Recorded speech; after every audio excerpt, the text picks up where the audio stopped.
win of this World Series, and they'll turn to their closer to try to do it. 24-year-old right-hander Roberto Osuna. Osuna with a lot of postseason experience. This will be his 26th career postseason appearance. This year, 7 games, a 1-0 record. Of course, they gave up that big home run to DJ LeMahieu in the Yankees series, and they would come back and win it on Jose Altuve's walk-off home run. But he's got to deal with the top of the order here in the ninth. Turner, Eaton, and Rendon. Last chance for the Nationals, bottom of the ninth.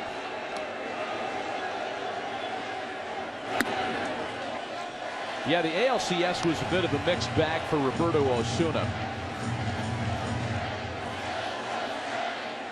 A perfect 9th inning to record a save in Game 3.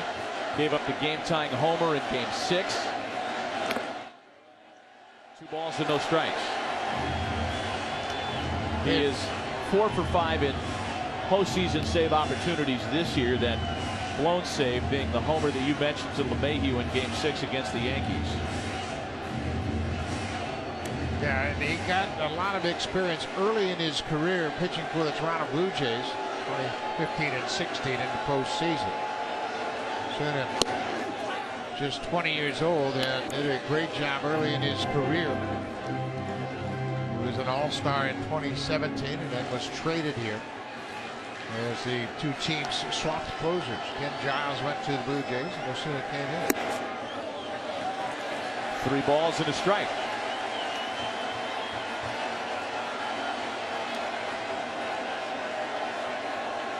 The Nationals put their leadoff hitter aboard in 3 of their first 5 innings tonight. Failed to do so in the 6th, 7th, and 8th, and now it's 3-2 on Trey Turner.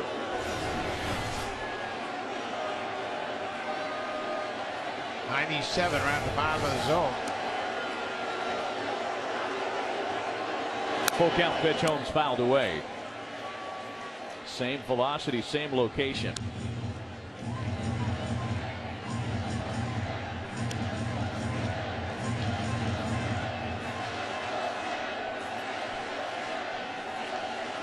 Almost 44,000. An easy sellout in Game 1. Turner sends the ball out to right center field. That's Jake Marisnick who's come into the game defensively to make the catch.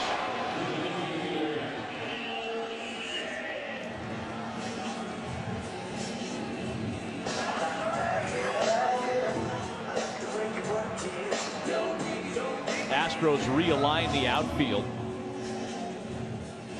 Josh Reddick has moved to right. Springer to left. Springer to right. I had it the first time, and it's Reddick in left. That to accommodate Marisnick. And now it's Adam Eaton.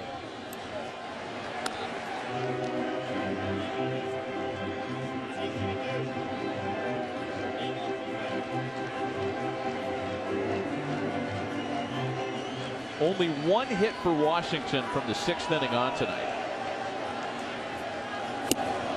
Those chances that we talked about really came early in the ballgame, and they just failed to deliver the knockout blow to Greinke. They had Brad Peacock on the ropes after a pair of 1-out walks.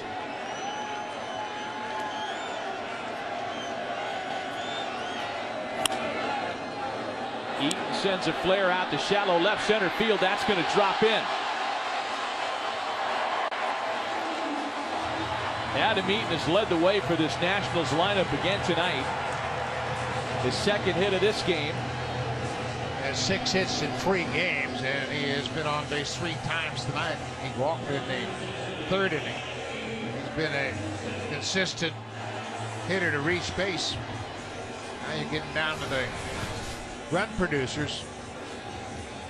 Correa, a desperation grab for that ball. He makes a nice play to take it on the hop and get it back to the infield to make sure he stays at first base.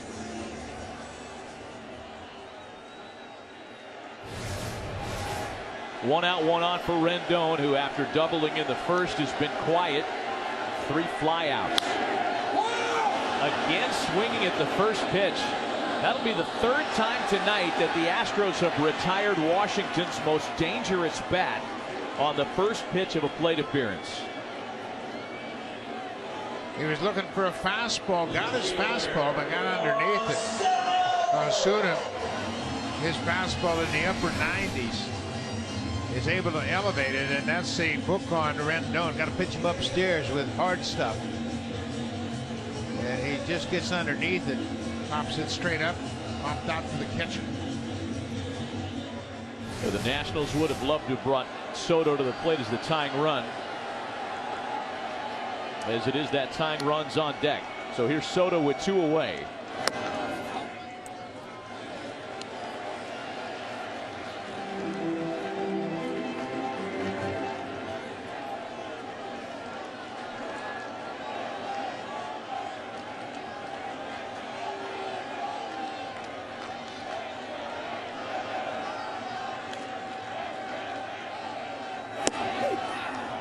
Strikeouts in each of his last 2 plate appearances, part of a hitless Game 3 for the noisiest of Nationals hitters in Games 1 and 2. Yeah, and we mentioned it early, and I don't want to overplay it, but the Astros made a change in the way they approached Soto. They pitched him inside. Leave that one out over the plate, but he did a lot of damage against him in Games 1 and 2. On pitches out over the plate and outside. And tonight they have pounded him inside and pitched him very effectively. We're going to get to that. We're going to get to that number one of these days. That longest ever 9-inning World Series game. We're over 4 hours now. And unless the Nationals tie it up, that record's going to be safe.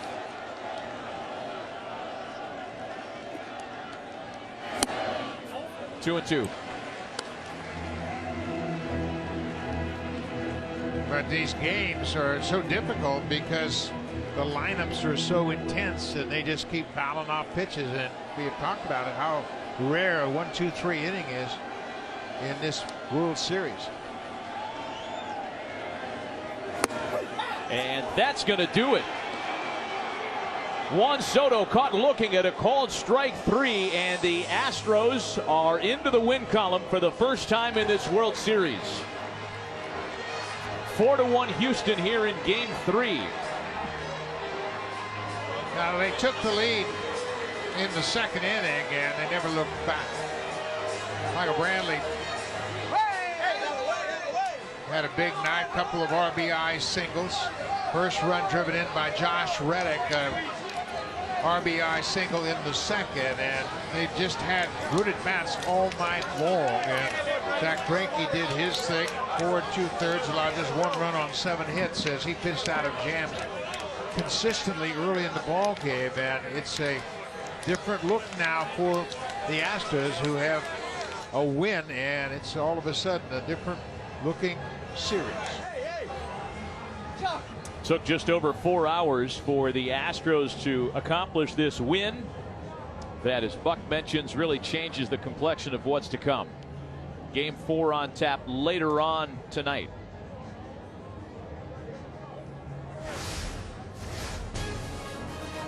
The Nationals had their chances. Houston pitching held to the tune of a 4-1 Game 3 win. The road team is undefeated in this World Series thus far. For Buck Martinez and our entire crew, Matt Vasgersian saying goodnight from Nationals Park in D.C. Final score tonight in Game 3. 4-1 Astros. Thanks for watching Major League Baseball International's special presentation of the 2019 World Series.